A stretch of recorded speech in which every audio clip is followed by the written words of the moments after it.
All right. It appears that we're live, Mike. Can you hear me okay? Roger that. All right.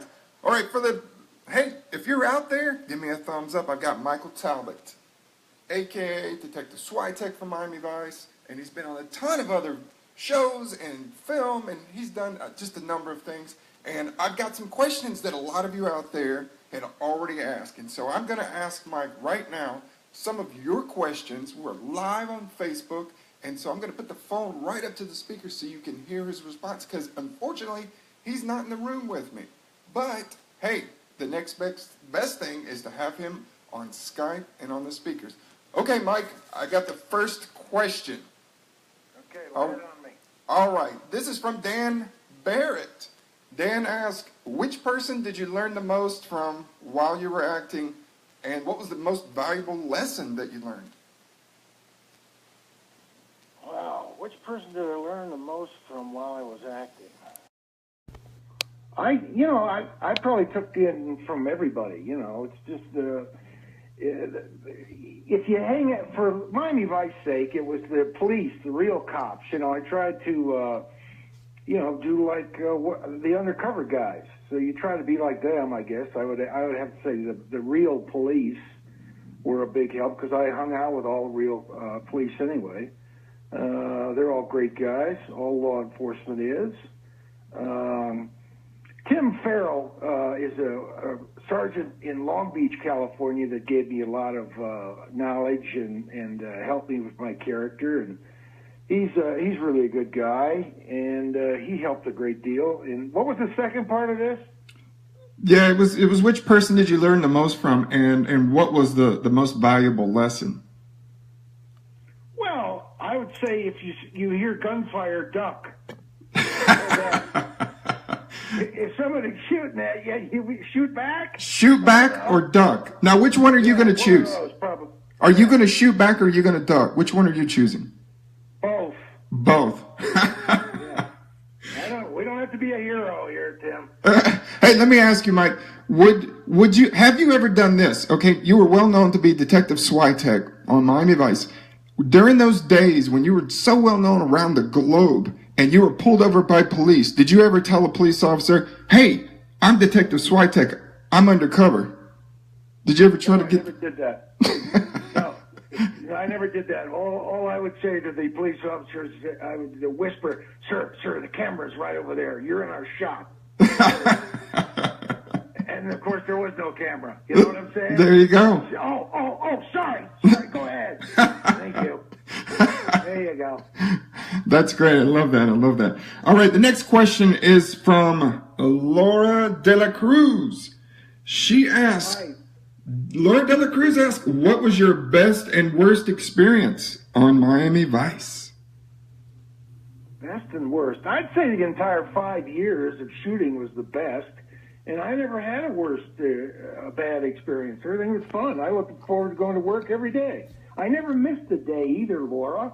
I was never sick. I always went. I showed up. Even if my back hurt, I was there. I just loved the show, and it was a lot of fun. And Miami was a great city to shoot in, and it was just great. So there was no bad moment or anything. It was all great. Look at this. You're 28 years old. You're living in Miami. I'm the mayor of Coconut Grove. And, you go to work every day. And you're making money. What's better than that? There you go. Doesn't get better than that. Hey, there's a person, Luis Figueredo. I'm sorry if I did not pronounce your name correct. Luis. Yes. Yeah. He says, do you have any plans for a Miami Vice tour in Miami this year? Well, here's what happened last time we tried to put this together. We didn't get enough people to sign up to make it worthwhile.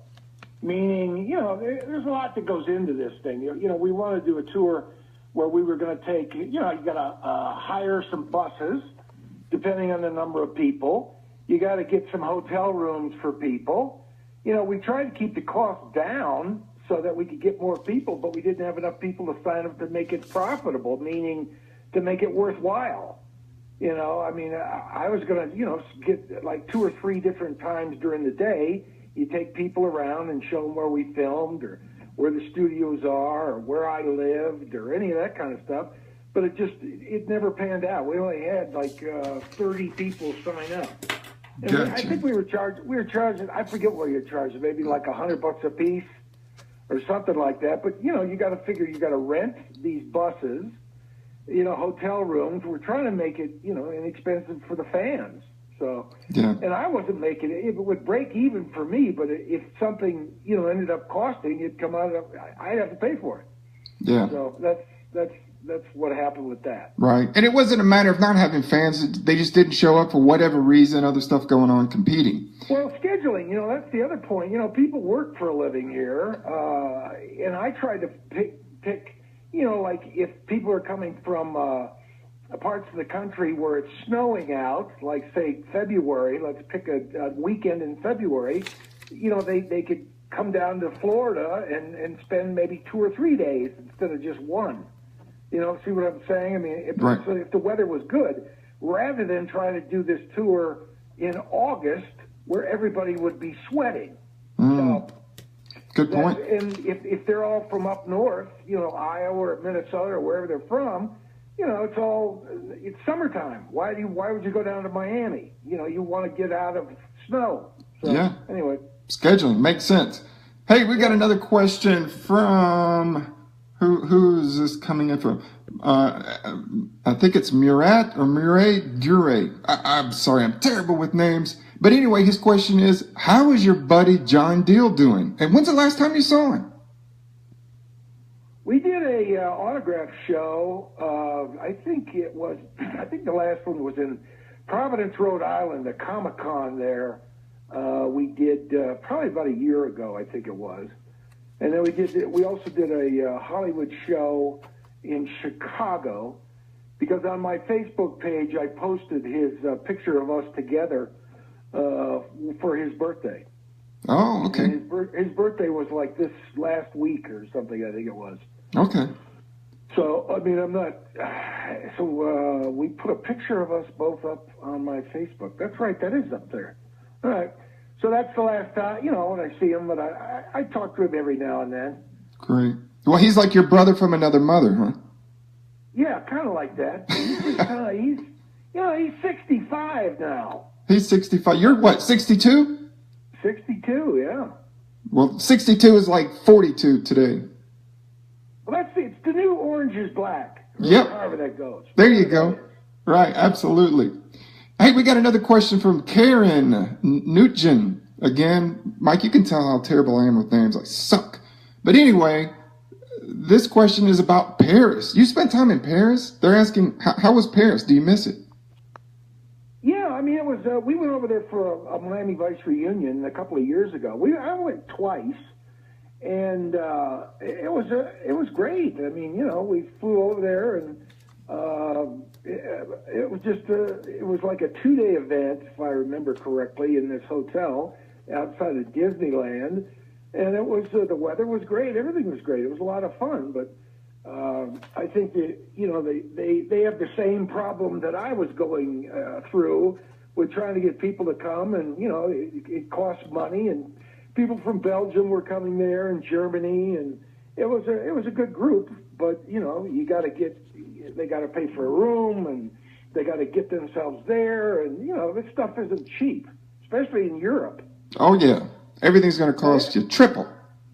But it was a lot of fun, and the champagne was excellent, and the food was great, and you know, and it was the last one was John, Sandra, Olivia, and me, the 4 of us. Gotcha. So that was the last time we did Paris, but that's about 2 years ago. I was just talking to my wife about that. I said, when were we in Paris? And I think it was either 2 or it's been 3 already. I don't know. Time goes so fast. Here it is, June next week. You know? Yep. Time flies. Well, the year's half gone. I mean, I don't know. I don't know what's happening here. Everything's moving too quick for me. Well, let me ask you, do you speak French? Oui, Michel Talbott. Hey, that's good. That's great. Now we're. Au revoir. Oh, I How's speak. that? I like that. I speak more Spanish than I do French, so that you're better than I am. Well, here, let me throw some French at you. Champagne. How's that? That's pretty good, isn't it? How about French fries? French fries. Yeah, that's good. There you go. I got you. Hey, Robert Berkowitz asked a question. Who do you keep in touch with? I assume from the Miami Vice days, other than John Deal. Well, Robert, I got to tell you a story. I went to a wake a couple of weeks ago, and I ran into Richard Brams. Dick Brams was one of our producers in Miami. Richard Brams. He's a good buddy of Michael Mann. He's from Chicago. So he comes into this thing, and I'm looking at him. I said, "Richard, how you been?" He says, "Well, I got a big anniversary coming up." I said, "What's your big anniversary?" He said, "He's going to be 90 years old in May." Wow. 90. 90. 90. That's awesome. So if you back up, Miami Vice was 1984 through 89. So how many years ago is that? Is that 40 years? I don't know. That's a long time. So anyway, he told me a story that he was the exact same size as Don Johnson. What? So the producer was the same size as Don Johnson. So when they ordered clothing for Don to wear in the shows, the episodes, different suits or pants, whatever it was, they would always order 2 sets, because the second set was for a backup in case something happened to the first one. But according to Dick, that I never knew this, they ordered 3 sets, because Richard Brams was the same size as Don. There's the benefit. So Richard Brams was walking around Miami down there looking like Don, with pink T-shirts and pink jackets, because they were the same size. That's that little tidbit. That's great. Now, you know, your character never had you dressed up like that. Did you ever wear any of that stuff off the set? I wore polyester and golf shoes. Polyester and golf shoes. You know, you spent a lot of time in those vans with John Deal, you know, on surveillance and getting donuts and all that stuff. Did you gain any weight while you were on the set? No, but we had quite a few air fresheners in there. Oh, who was worse, you or John? Well, it depends on John and, you know, what he had for lunch. So there you go. So that's why you guys are such good friends. You know each other intimately. Oh, boy. John, do something else. I caught him one day. I said, "John, what are you doing?" He's in his dressing room, and I said, "What are you doing, John? Your door's open. It's 110 degrees out." And he goes, He says, "No, I don't kill flies. I don't kill things." I said, "Oh, okay, John." So I went back into my air-conditioned dressing room, and he had his door open trying to shoo a fly out. That's a little behind-the-scenes stuff. Hey, that's good stuff. That's what we want to know, you know. It was so bad he was attracting flies. Hey, Robert Berkowitz also said that you did a great job in used cars, and it cracks him up every time he watches it. Yeah, that was a great movie. Bob Gale and Bob Zemeckis were the guys that wrote that movie, and Bob Zemeckis directed it. That was a lot of fun, and there's a lot of ad-libbing in that thing too, you know. But it was Jack Warden was a great guy. There's a scene in that movie that you can look up, or if you can freeze on it. We're driving in a pickup truck in the desert, and it's Harry Northrop was driving, and I'm on the outside, and Jack Warden's on the inside. And he's telling me, "Mickey, give in the GD back. Give him the GD back." And he kept saying that to me, and he just, Jack Warden in that movie just loved to swear. And he was just swearing all the time. So as he's pushing me out the door, I'm laughing. If you freeze the frame, you'll see that I'm laughing because Jack Warden was, "Come on, Mickey, get in the GD back, Mickey." I couldn't help laughing. So you'll actually see it in the movie. So you weren't really acting. That was just real life. It was you cracking up. Yeah, basically. Well, we call it, when you get a script, I would write where my scenes are, the letters NAR. and that would stand for no acting required. No. Get it? I got it. So, you seem to be kind of a comedian, and in your role in Miami Vice doesn't seem like such a stretch from your real personality. Is that true? No, I'm the same guy I was back then, the same guy now. It's always the same guy. I mean, that's what people, when they meet you, they say, gosh, you're just like the way you are on television. Uh-huh. I said, well, why would I be any different? And Michael Mann, I was the only cast member on Miami Vice that Michael Mann gave the order that whatever Michael Talbott wants to improv, he can improv. There you go. That's quite an honor. Some of the stuff, if you looked at a script and then watched the show, you wouldn't see what's on the screen. I mean, master badge, never leave home without it. I mean, who comes up with that stuff? Only me. But I mean, there's just ad-libbing stuff. It was a lot of fun, and that's what I did. I thought it was perfect for the time. I mean, that's how cops act. I mean, you got to improvise. If something happens in a scene, that's what you do. Yeah. To make it look real and believable. So. Well, you did an excellent job. And speaking, that was a lot of fun. Yeah, well, and speaking of Michael Mann, Doc Kennedy out there, his question is, what was it like working with Michael Mann? Doc, he was the greatest. I did my first movie. He hired me for a movie called Thief with James Caan and Jim Belushi. And it was shot in Chicago, and I played Astro Al, the Kid East pal. And I wore a spacesuit on his car lot, I was selling cars. And Michael Mann just said, do what you got to, say and do whatever you want to do in the scene. And then I did another movie called Manhunter with Michael Mann. That was shot during the Miami Vice days. And I went from Miami up to Atlanta, and that's where he filmed Manhunter with Billy Peterson. He's a great guy. And I had another scene of I'm selling this house, and where these murders were committed, and he said, just say whatever, you would say. There was nothing written. So, and after all these years, I'm still getting residuals for Manhunter. I think I got $1.50 the other day. That's awesome. You could supersize at McDonald's. You could upgrade. Well, but they took 50% out, so it was a $3 check. Hey, but don't you get senior discount when you go to McDonald's, when you go to restaurants? I go in there, and since my hair is white now, but I still have my hair, I get that 50-cent coffee. You better believe it. I don't even have to ask for it. They just go, here's your coffee, sir. That'll be 50 cents. I said, here's 60. Keep a dime for yourself. That's awesome. Hey, well, Dan Barrett has a question. He said, what role would you like to be cast in the future?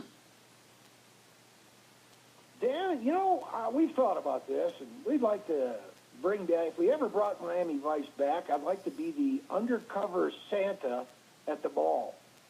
You know what I'm thinking?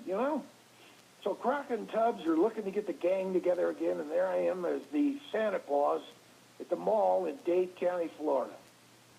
That's awesome. That would be great. Yeah, throw some kid off my lap because there's somebody's robbing a store in the mall. So that's what I do. I don't know. Hey, you have a couple of Miami Vice fan pages out there on Facebook. One is Miami Vice fan page, and there's another one called Miami Vice Forever.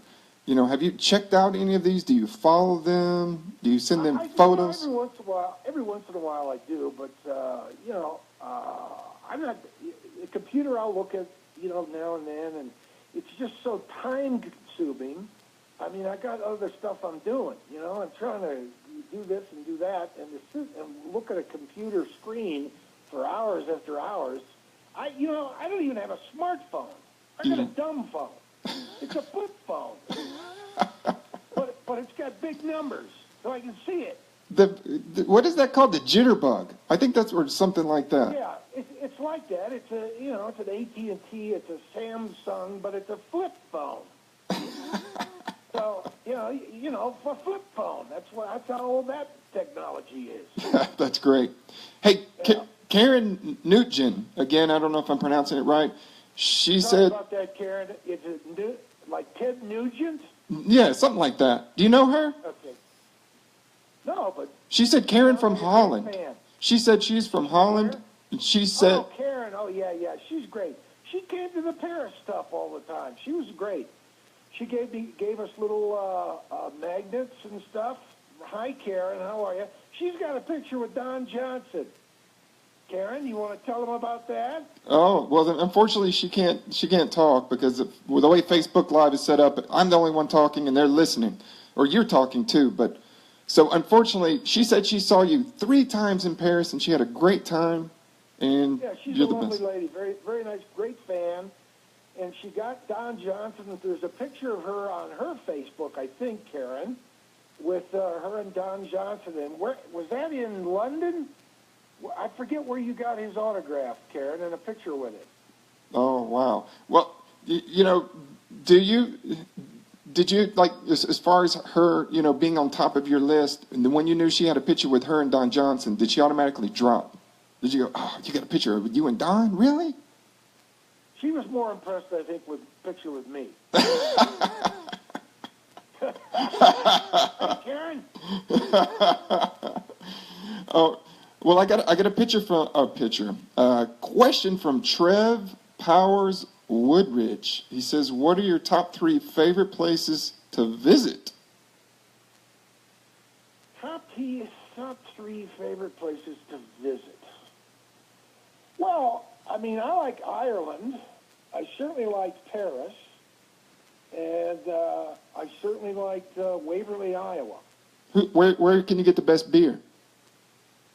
Waverly, Iowa? Ireland? Ireland, because you get a pint of Guinness over there, Tim. You don't drink at room temperature, though, do you? Oh, it's good beer, Tim. Oh. It's like mother's milk. That's disgusting. Give me a cold Budweiser any day. No warm Guinness. You gotta have a Guinness, a pint of Guinness. Well, I've had a Guinness. Oh, it's good.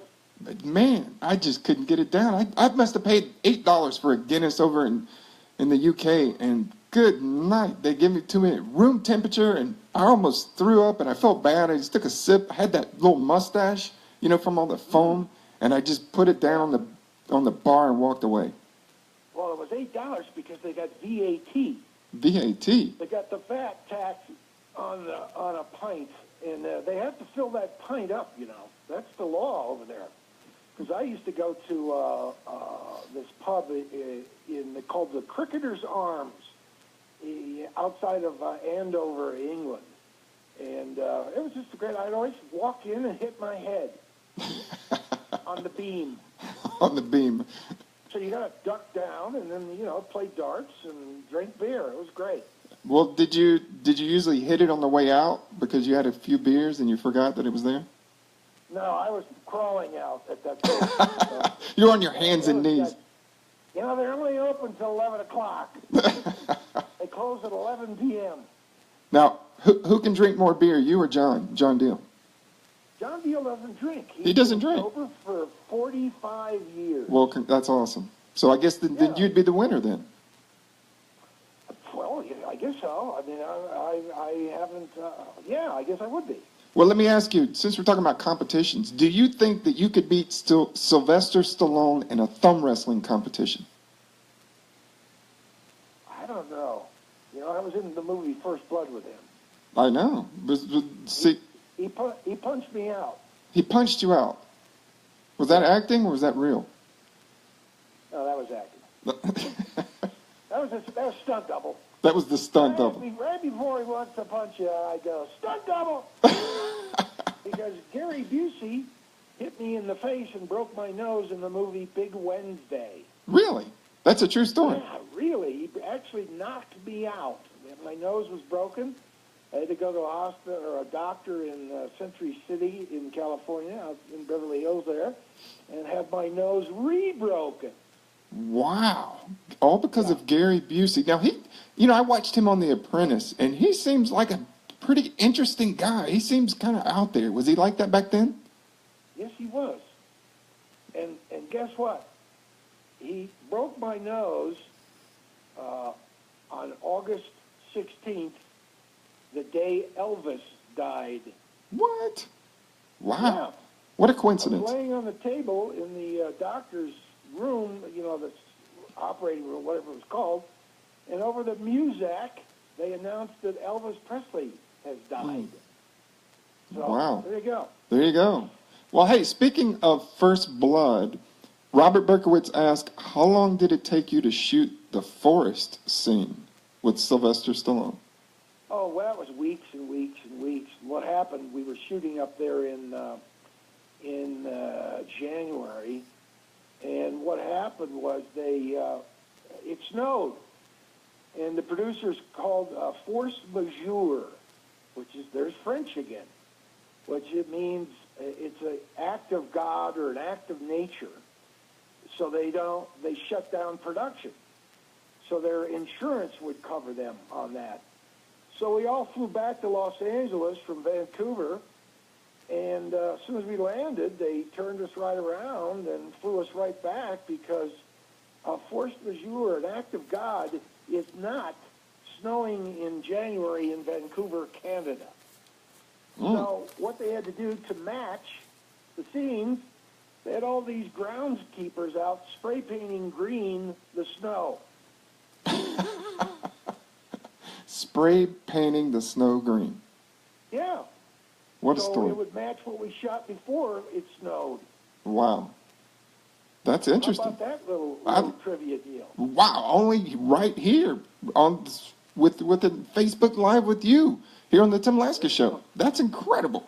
Well, hey, There you go. there was another question from Dr. Edward Waller, and he wanted to know how long was the typical, or how long did it take to shoot kind of an average scene for Miami Vice? Well, Or the episode, I'm sorry, shoot an episode. So to shoot an entire episode. 7 days. 7 days. Yeah. Okay, there's the answer. So, Doc, it's like 40 minutes or something. I don't remember exactly. But it's like a minute a page if you read the script. But because of commercials, so that's why it was, they get the, I think it was like 40 minutes Gotcha. is the actual filming. Time. The rest is commercials. Gotcha. Now, Karen must be your biggest fan because she keeps asking some really great questions. And she says, is there anything else that you wish to accomplish in your life? No, just, Karen, party with you, stay healthy, just kind of, I'd like to relax more, but because of my personality, I'm just trying to go, I think, and there's a lot of traveling I'd like to do, but it seems that, nowadays, because I'm an American, I don't know if I should be traveling. Meaning, the places wherever, but I don't know if I should take the State Department's warning serious, where they tell you that Americans shouldn't travel here or go there or do this, and stay in groups. Let's face it, Karen. None of us wants to go to North Korea, do we? Huh? Why would I want to go to North Korea? Right. Don't leave a Bible in the hotel room when you're there, for sure. That'll get you life in prison right there. Well, that's it, brother. But you can handle yourself. You played a detective, for all these years and all these different roles, and you're also, I think maybe a lot of people don't know that you are, a big supporter of the NRA. Yeah, my wife and I are life members. We've been members of the NRA for 26 years. That's awesome. Now. So, and I just found a picture of Wayne LaPierre and Charlton Heston that was taken at Charlton Heston's house. And I was going through all my stuff. I got boxes and boxes of stuff, and I mailed it to Wayne, and he sent me back a note and appreciated it. So there you go. All right. Well, that's awesome. But the Heston signed it, stand tall. He writes, Wayne, stand tall, Chuck. That's awesome. That is great. Hey, we got a random question here.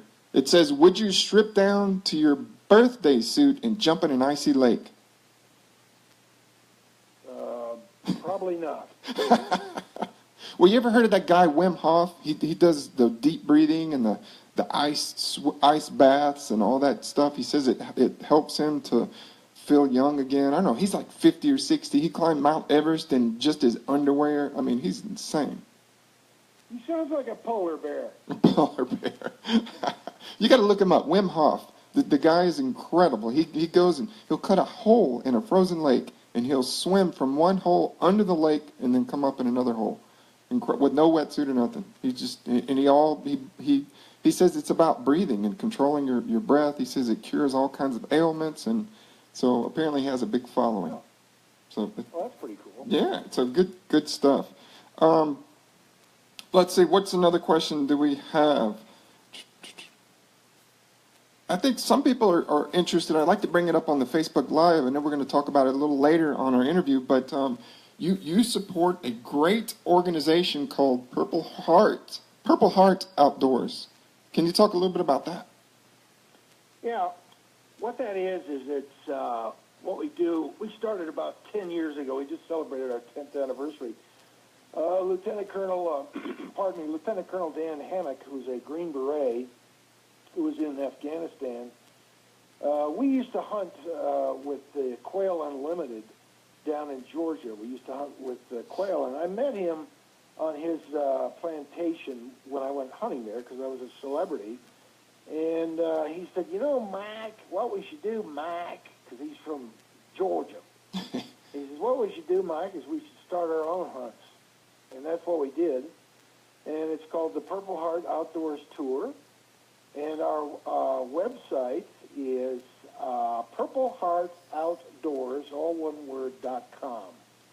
purpleheartoutdoors.com, and it's a 501c3. It's a nonprofit organization. And what we do is we take combat wounded veterans or valor in combat veterans, the Special Forces guys. We take them on hunting trips, and we have about 7, I think we're going to have 9 around the country now. We do a quail hunt in Georgia, where we host 40. We do a turkey hunt in Iowa, where we host 8. We also do a pheasant hunt in Iowa, where we host 8. And then a deer hunt in Northern California, and a elk hunt in Montana.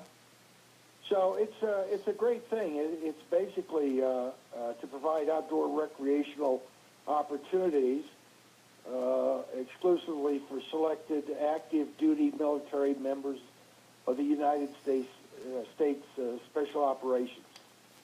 So, it's just a good way for them to forget about their problems and take them out and be outdoors. And, it's a lot of fun, and it's very worthwhile, and they're very gracious people. We had a hunt in Iowa, and we were staying in a house, and somebody, I'll take the blame, I forgot to put a bar of soap in the bathroom for these guys to shower after they hunt. And it went on for about 3 days, this hunt, and at the end of the 3rd day, somebody said to me, they noticed there was no soap in the shower. So I said to one of the guys who's, 21, 22 years old, I said, geez, I'm so sorry. I wish you would have said something. He said, Mike, don't worry about it. In Afghanistan, we sleep in chicken coops. We sleep on rocks. So it's no big deal not having soap. So I said, oh, all right, sir. Meaning that they never complain. The soldiers, the Marines, the Rangers, the Green Beret guys, they never complain about it. They just say, thank you very much.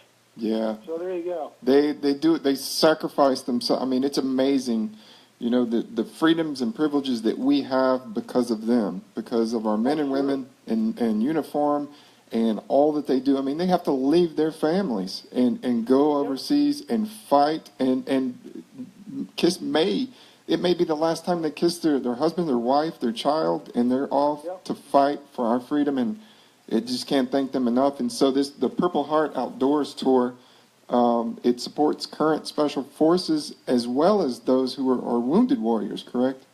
Yes, that's correct. Mm-hmm. So, I mean, you don't have to have received the Purple Heart to come to our hunts. Right. that's the basic. The basic thing is with the military, nobody wants a Purple Heart. Yeah. Because you're either going to be wounded or dead. So nobody wants to receive a Purple Heart, but we call it that because of our dedication to these soldiers that maybe have been wounded in battle and or valor in combat, and we just want to take care of them. And that's why when I'm in an airport and I see a military, someone dressed as a military person, I always say thank you for my freedom. And when I see police officers on the streets or in the airports or whatever, I say be safe. And they say thank you. So, because of all the stuff that's been happening with police in this country and, all these bombings and all the crap going on all over the world, these guys, when they hear a gunshot, they run to that gunshot or that bomb explosion. These are the guys running to that. Everybody else is running away from it. Yep. So, absolutely. Anyway. They put a lot on the line. So I would encourage everyone who's out there, who's listening, who's watching, and if you enjoy, the freedom that you have being a U.S. citizen, go to purpleheartoutdoors.com and make a pledge. Yeah, there's pictures there. They can look at photographs of our hunts. Mm-hmm. Yeah. So Purple Heart Outdoors. And they can make a donation. Yes. I encourage everyone, make a donation. Go to purpleheartoutdoors.com. Make a donation. Support our special forces, our military, our men and women who have currently serving and who may be wounded or not, and it's a great cause, and there's nothing better than that. So Perfect. Now, Mike, I want to just kind of go into some of the questions I had for our interview for the podcast. How did you get into acting? How old were you? I was 18. 18. And I grew up on a farm in Iowa, and I drove out to California I did some plays in high school. So I said, well, I'm going to go out and get in the movies.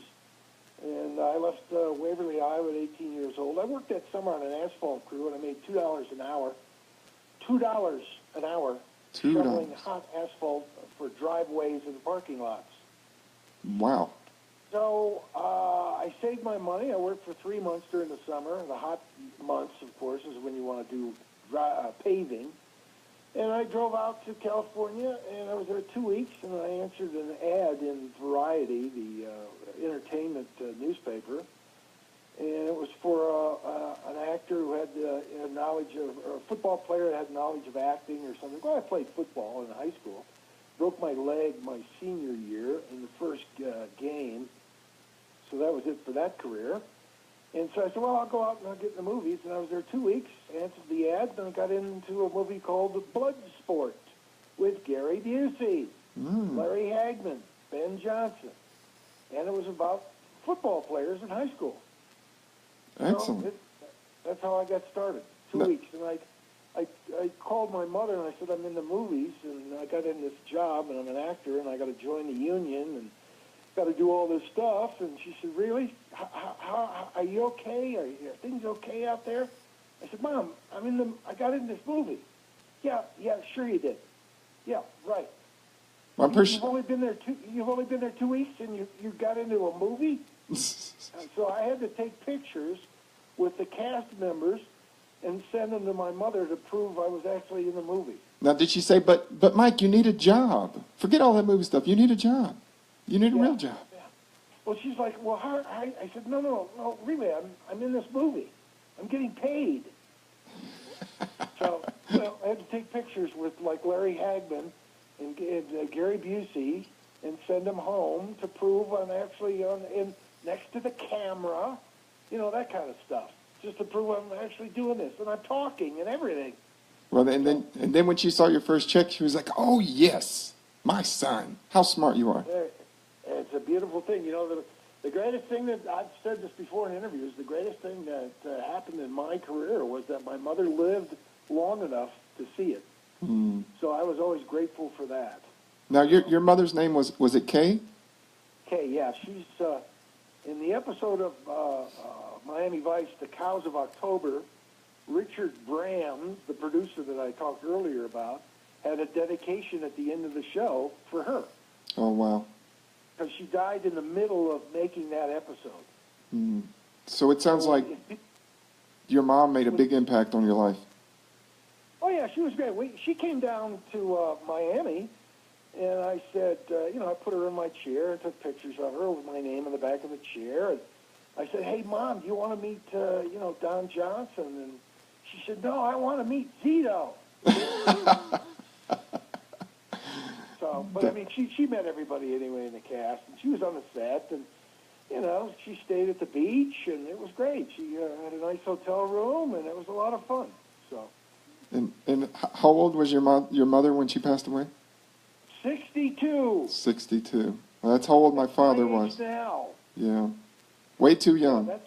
Oh boy, it's way too young is right. Mm-hmm. Absolutely. She only got 1 month of Social Security. Oh. Wow. Well, it Yeah. sounds like she was a very special lady. Well, I tried to make her life, the last of her life. She died of lymphoma, but she also had MS.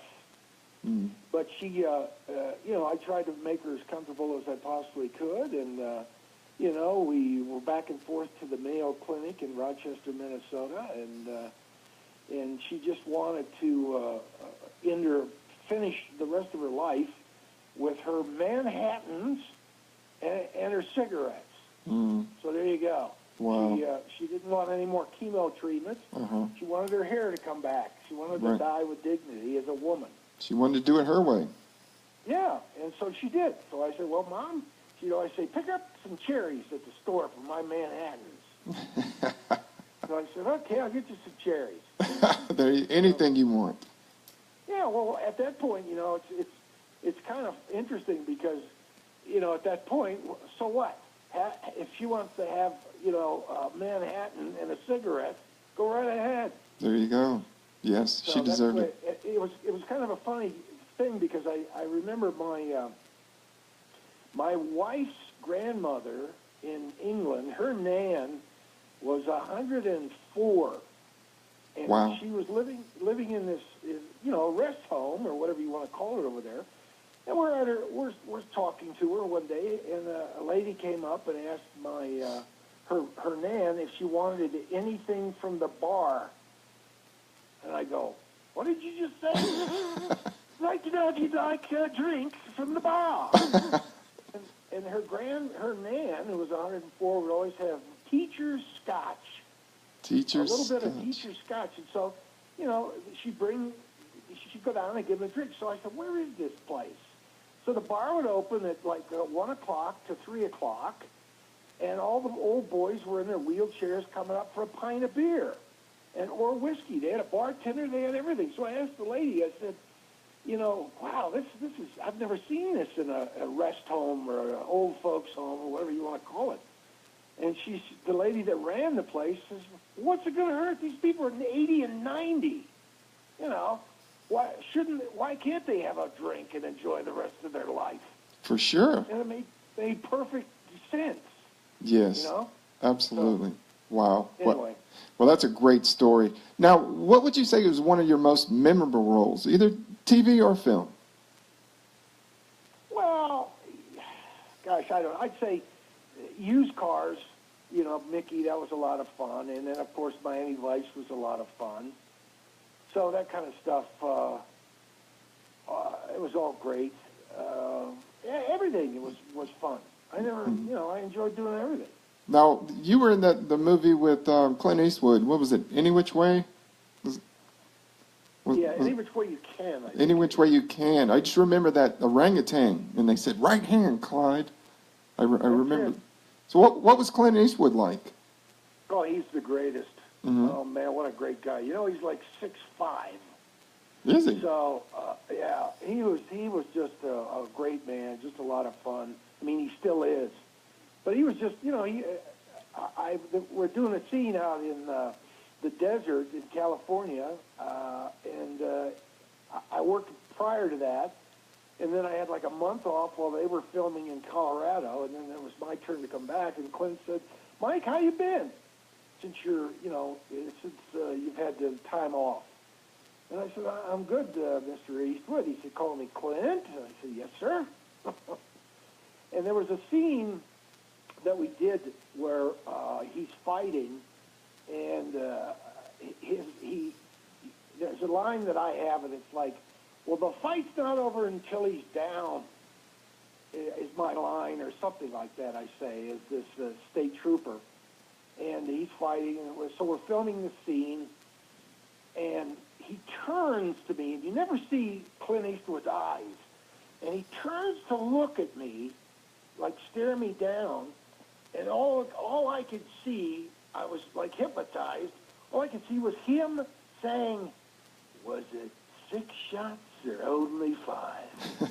Well, to tell you the truth, in all this confusion, I've forgotten, and then he goes, "Do you feel lucky, punk?" So that's all that was running through my head. And so the director goes, "Cut, Mike, say your line." And I said, "Oh, I'm sorry, Mr. Eastwood. I was mesmerized or hypnotized." And he said, "Yeah, it happens to everybody." Because if you look at the movies, you'll never see his eyes. He turns to go, "Well, punk," That's all I could think of. He's going, oh my gosh. Wow. So he only does 1 or 2 takes, see? Uh-huh. He doesn't like to keep filming. He says, it's time to go home and have dinner and be with our family. Well, let's get her done. Yeah, that's him. That's awesome. You're such a good storyteller. Well, would you, let me ask it this way. For anyone who wants to pursue a career in television or film today, what tips would you have for them? I'd say get a job, get a real job, do something else, be an engineer. I wouldn't recommend Hollywood to anybody. Uh-huh. So it's and I'll tell you my reasoning behind that. These people in Hollywood are so phony because it's they're telling me that I shouldn't have a gun and the Second Amendment doesn't count. But if you notice, how do they make their money? All these TV shows, everybody's got a gun. Mm-hmm. Pretty interesting, isn't it? Yes. They're telling me in the real world I shouldn't have a gun, but then in their pretend world, everybody on these cop shows and every show, they all got guns. They're all hypocrites. Right. Now, do you think that the casting process is different today than, say, back in the 80s or even 70s? I have no idea what it's like now. I mean, I've been out of that thing for, 30 years? Uh-huh, right. So you closed that chapter. I remember, but I remember when Vice was over and I went back to California, and a 22-year-old casting director who was alive, but was a teenager during the Miami Vice days. I walked into her office to audition, and she said, So tell me what you've done. So I'm saying, you start with, I was on Miami Vice. She said, Miami Vice. What was that? I've never seen it, because she was 15. Mm-hmm. See what I mean? So how do you compete with that? Right.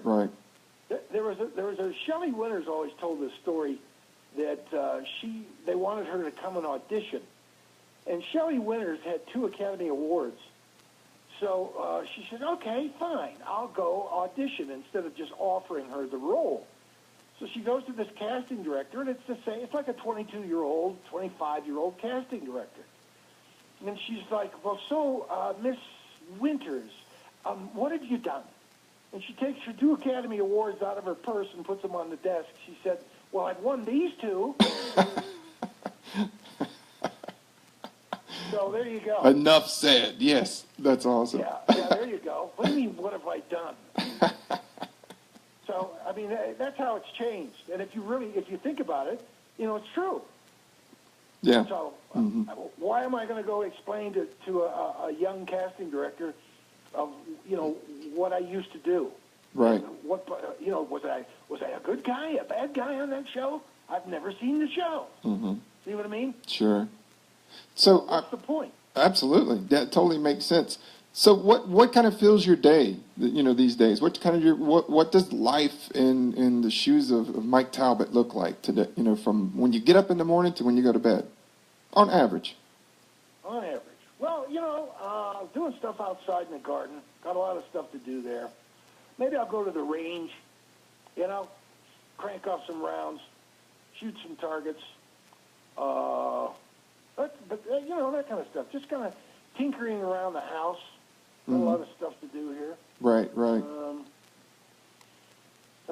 that's, the older you get, Tim, the more I'm realizing, gosh, how the days go. Boy, they go quick, don't they? They sure do. It's just like I remember as a child when, the first week in December came.